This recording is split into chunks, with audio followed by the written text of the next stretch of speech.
Welcome to Momivate Momversations on Win-Win Women platform, where we women gather to care, connect, and collaborate. Truly a win-win for us all. I'm your hostess, Reagan Barnes, mom of 8 and founder of the nonprofit organization Momivate. We empower you to elevate your mothering experience. Joining us today is Executive Wisdom Mentor Sopheia McMorris. And you, Mom, you are joining us. And we are so glad to have you both, Sopheia, and you too. We welcome you into the Momivate community, or Mom Unity, as we like to say. We are moms united in our passion to create a better world. Join us and become a Mom Unity member. It's free on our website, momivate.org. And together we'll constructively evolve motherhood into the 21st century, meeting the needs of our children while elevating our mothering experiences. Here at Momivate, we answer the question, what do moms do? With this uplifting statement, moms raise up society. That's right, not just our own kids, but all of society, including ourselves. This acronym is jam-packed with the far-reaching impact of intentional mothers who strive to improve and progress in these areas of motherhood. We're not just chauffeurs and short-order cooks. As we take on the repetitive, loving work that shapes our children, it shapes us too. And it makes an impact that goes beyond our homes, because as moms, we are uniquely positioned to influence society one-on-one. Today, with our special guest, Sopheia, we're going to cover the broader aspect of self-leadership so that we can implement principles of her success strategies in all of these areas of motherhood. So we'll stop sharing our slides at this point and introduce everyone to Sopheia. Good to see you. I have a bio of you. I love the title that you have, Executive Wisdom Mentor. That includes being a certified professional self-mastery life coach. And you're also the CEO and founder of Wisdom Speaks Life. Sopheia specializes in using wisdom to help people master and take control of their lives. She teaches and trains professionals and entrepreneurs in the art of self-mastery, which is self-leadership. It makes you an effective leader that influences your thinking, your feelings, your actions, and expands your personal power so that you can step into being the CEO of your life, living life on your own terms and driving your destiny.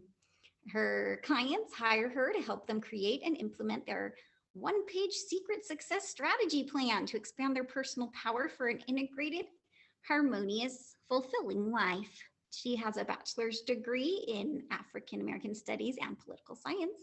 She's a best-selling author and speaker and has spent over 20 years as a homeschool teacher. And she has a weekly show on Roku, Amazon Fire, and Apple TV. She offers various coaching programs, which we'll tell you a little bit more about at the end of the show.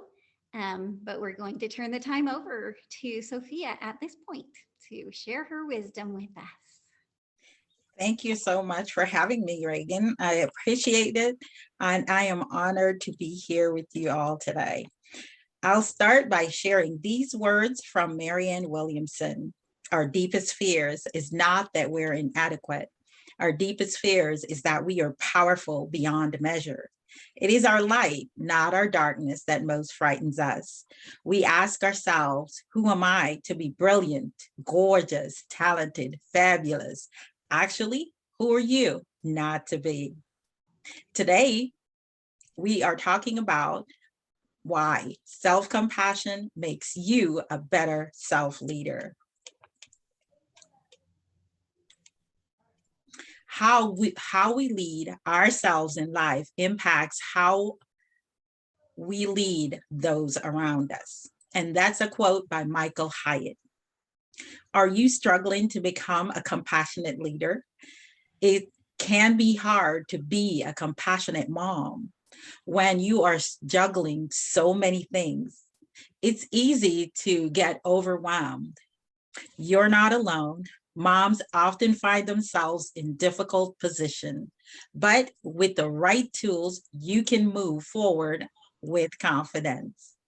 When life happens, whether it's financial, relationship, work-related, or health crisis, self-leadership strategies are critical for intentionally influencing your thinking, feelings, and actions. How many of you are sick and tired of beating yourselves up? You know that being a self-compassionate leader is important, but you're not sure how to do it or where to start. How many of you fantasize about improving your effectiveness as a mom?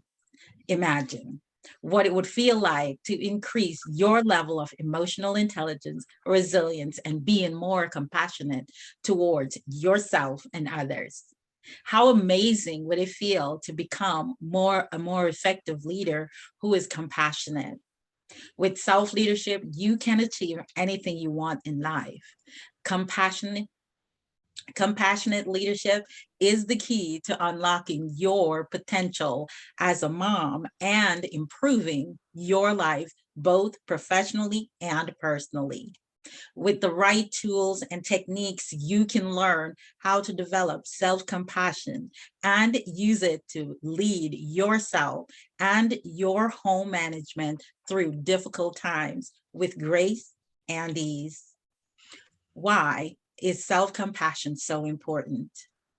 Why should you make an effort to be more self-compassionate? The answer is simple. Self-compassion makes you a better leader. When you're able to be compassionate with yourself, you are better able to lead others. Why? Because self-compassionate moms have a greater capacity for empathy. Without the ability to see and understand the experience and feelings of others, it would be impossible to lead them effectively. Self-compassion also allows you to cultivate a more positive relationship with yourself, helping you to develop a growth mindset. When you can accept your mistakes and shortcomings without beating yourself up, you open yourself to learning and growing. Compassion is not a weakness, but a strength that enables us to confront our challenges. When we have compassion for ourselves, we are better able to access our inner wisdom and make choices that reflects our values.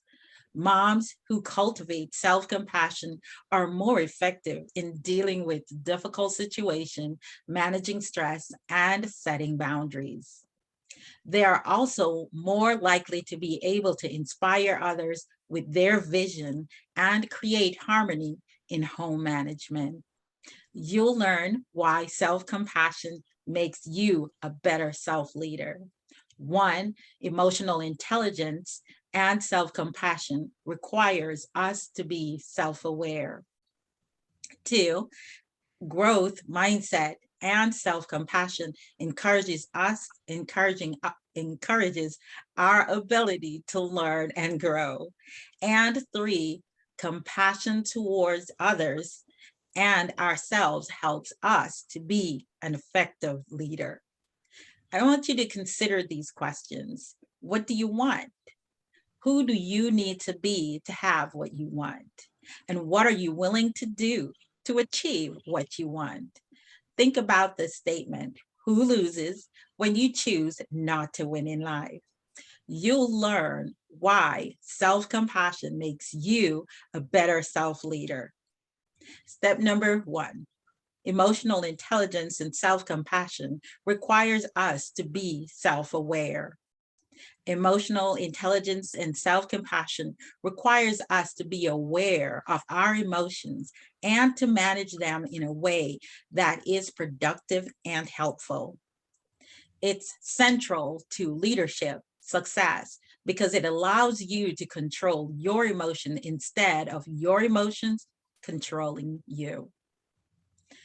Self-management is the key to maintaining calm and to remaining calm when flustered.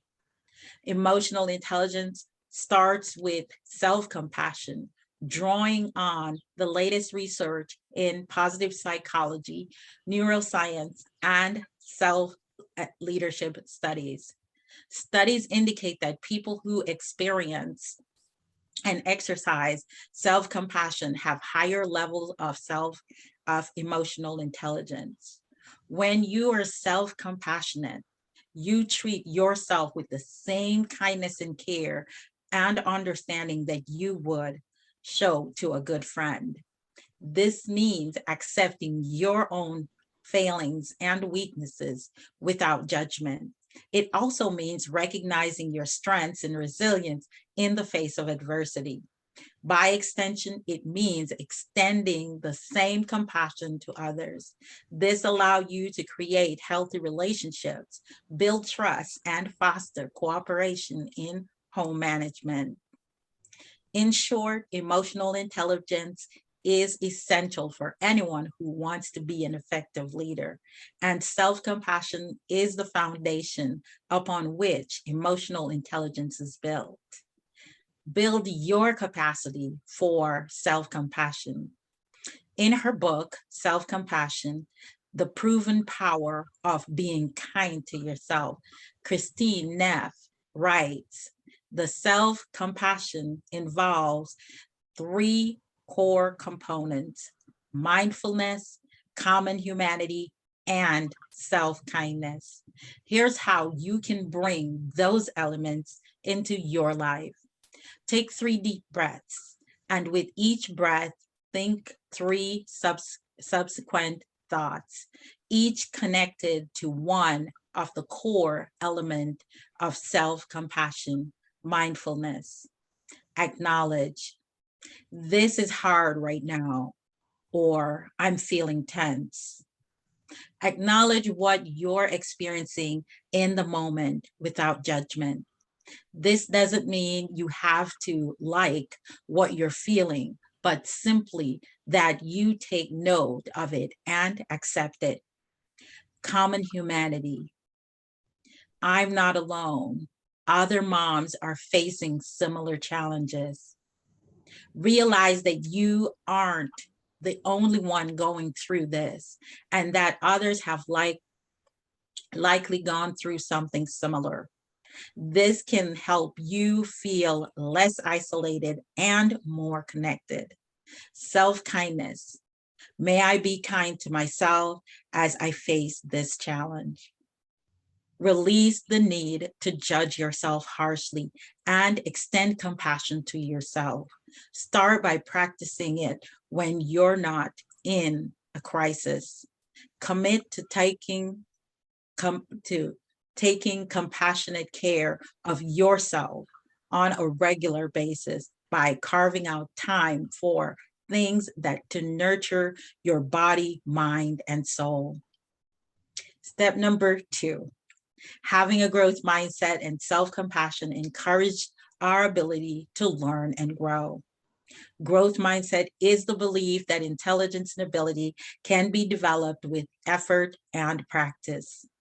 People with a growth mindset see setback as an opportunity to learn and grow, whereas people with a fixed mindset believe that intelligence and abilities are static, traits that cannot be changed. Growth mindset has been extensively studied by Dr. Carol Dweck and her colleagues, and their research has shown that it has far-reaching implication for personal and professional success. For example, people with a growth mindset are more likely to persist in the face of difficulties and to rebound after setback. The link between growth mindset and self-compassion has been demonstrated in several studies. Dr. Kristen Neff and her colleagues have found that people high in self-compassion are more likely to have a growth mindset orientation. Additionally, self-compassion helps us cultivate a growth mindset by encouraging the belief that improvement is possible and bolstering our desire to do better. When we're able to view ourselves with compassion, we see our potential for growth and change, even in the face of challenges. Consequently, self-compassion is a powerful tool for promoting personal growth. When we are kind and understanding to ourselves, we are more likely to see our flaws as opportunities rather than personal deficiencies. You can rewrite your brain like you rewrite your story, just like rewriting your physical body working out at the gym. Rewrite your brain through practice like meditation will make a big difference. When you meditate on self-compassion, you are essentially training your brain to focus on kindness, understanding, and forgiveness. Building your capacity for self-compassion will not only improve your mental health, but it also leads to better physical health and overall well-being. Research has found that as little as 5 to 10 minutes a day of meditation on self-compassion can make a big difference. These short daily practices will help to rewrite your brain to that self-compassion becomes your default setting. So if you notice there are moments throughout the day where you're beating yourself up, you can try a short meditation as well. And here's an example of a 5-minute practice. Relax your body and close your eyes. Begin to take deep breaths, releasing the tension in your body. Focus on a 5-count breath. Breathe in for 5 counts, exhale for 5 counts, repeat. Focus on the thoughts, I'm being kind to myself, or I'm treating myself as a dear friend. This makes you better equipped to deal with whatever life throws your way. Step number 3. Extending compassion towards others and ourselves helps us to be effective leader. Practice self-compassion to grow your self-confidence. Why is it so difficult to be kind to ourselves when we need it most? The way we relate to ourselves during moments of suffering or pain stems largely from the message we received when we were young about how to take care of ourselves when difficult emotions came up. If your caregiver modeled self-compassion, we would have learned that it's okay to feel pain and it's okay to feel pain, and that we don't have to beat ourselves up for having negative emotions. As a result, we would be more likely to show compassion towards ourselves when times are tough. If our caregivers were critical or judgmental towards themselves, we would learn that it's not okay to feel pain and that we should try to numb or suppress our negative emotions. This can lead us to being harsh and unforgiving towards ourselves when we make mistakes or encounter setbacks. Compassion is not only defined as an emotion felt when witnessing others suffering. Compassion entails being human towards ourselves when we are going through tough times, heartbreak, or any other sort of pain. So how do we go about having self-compassion? Compassion towards others is understanding when the other person is going through a tough time, seeing signs that the person needs support, and offering compassion without judgment. The same goes for having compassion towards ourselves. We need to be understanding when we are going through tough times and show ourselves some kindness. Whether this is done by journaling, meditating, or speaking kindly to ourselves, self-compassion is essential for a healthy mind.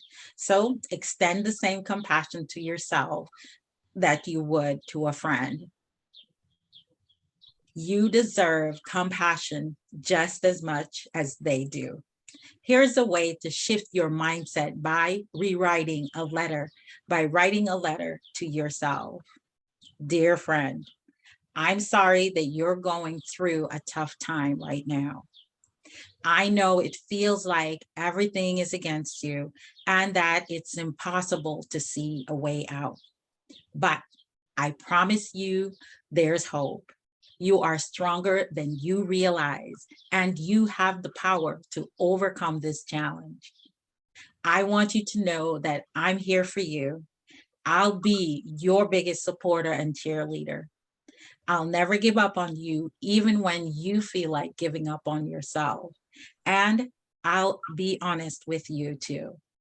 Sometimes the journey will be difficult and there will be setbacks, but every step forward is worth it because it gets you closer to your goal. Keep moving forward one day at a time and don't give up on yourself. You can do this. With love and compassion, your dearest friend. In conclusion, compassion is a key ingredient for effective leadership, and it starts with being kind to ourselves. Compassion is a critical ingredient for self-leadership. These challenges, and especially in these challenging times. But compassion by itself does not make an effective leader. In fact, compassion is not the powerful force it can be if you don't balance it with determination and tenacity.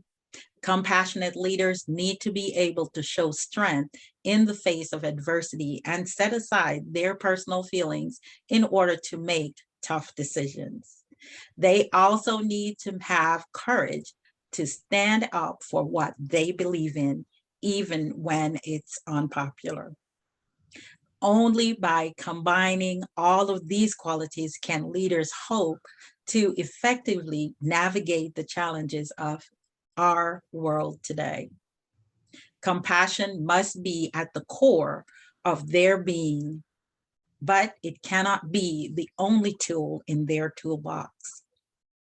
Compassion is a key ingredient for effective leadership. Therefore, if you want to be an effective leader, it is important to learn how to be self-compassionate. My friend, you have learned why self-compassion makes you a better leader.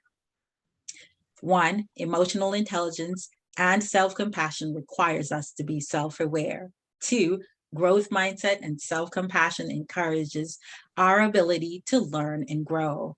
And compassion towards others and ourselves help us to become effective leaders.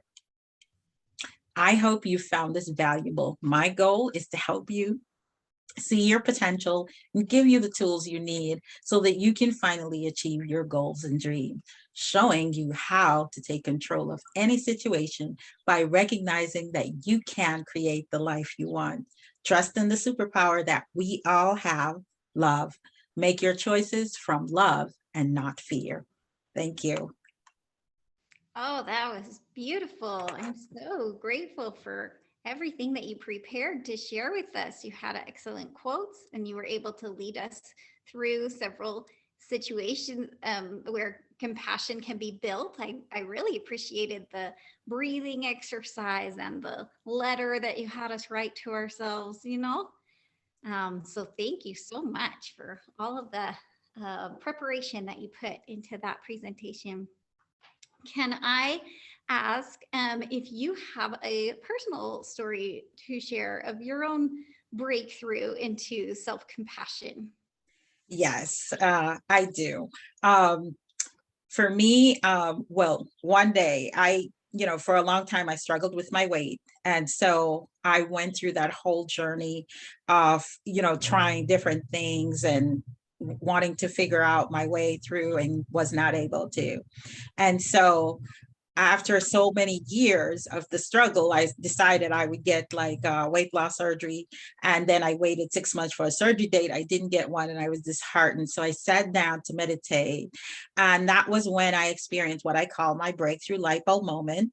I read a quote and it says, "Beloved, I wish above all things that thou would prosper and be in health, even as thy soul prosper." And so as the word soul spoke to me, I was like, what's my soul? What's my soul's prosperity? And how can I prosper my soul? And, after discovering my soul's prosperity, I found it wrapped in self-mastery. So that's why I teach and train people in the art of self-mastery. And so I went on after I went on the discovery journey to release 100 pounds. So that was when I said, oh my goodness, I have to share this with everyone. Wow, So, thank you. that's amazing. And you released that without the surgery. Yes, yes, Wow. definitely. And so one day I sat down and I think, my go-to food was always like brownie pies. And so I heard a voice say to me, "Do you know why you like sweets?" And I was like, "No, I don't, and then the voice says, "Because you want people to be sweet to you." And that was my open door into self-compassion. Because before that, I would beat myself up. If I made a mistake, if I ate the wrong thing, I would punish myself. I was like, that's it. Now you've eaten like brownie pie. You have to, be dieting or eat an apple and chicken broth for the whole rest of the next week. And I would just, or do really harsh exercise and stuff and that's how I would, take care of myself instead of extending that care and kindness and understanding to myself and really, recognizing and accepting what had happened and how I can move forward. Well, that is a really impactful story. We are going to go ahead and turn back on our slides and tell our viewers a little bit about the things that you offer for coaching. That you have a secret success strategy. It's a transformational training aimed to give clarity and focus to those that you work with, providing success strategies so that they too can show that self-compassion and up-level their lives, building the lifestyle they desire. And I just think that's you have shared from a personal standpoint now as well.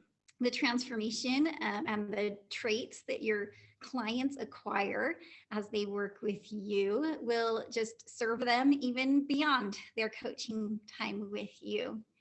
And I do feel like if there are women watching this who are considering that, this is the jackpot of how to get to the root of what determines success or mediocrity. So reach out to Sopheia. The slide is there. Her website is sophiaspeakswisdom.com. And then she does have that free thing that people can take advantage of. It's not showing entirely on here, but it says SSS community, right? Yeah. So hopefully people, just so you know, everyone will send those links out in our newsletter. So if you are subscribed to our newsletter, then you will receive those links. We'll also have it up on the archives web page of our website. And so even if you're watching this as a video, you can get to that. So we do want to encourage everyone to take a minute right now to write down these points that stuck for me in order to remember what you put into practice. It's really critical to write it down. That first year that you ultimately move on and in the next year. So this has been so fast, and it is time now for us to end our recording. And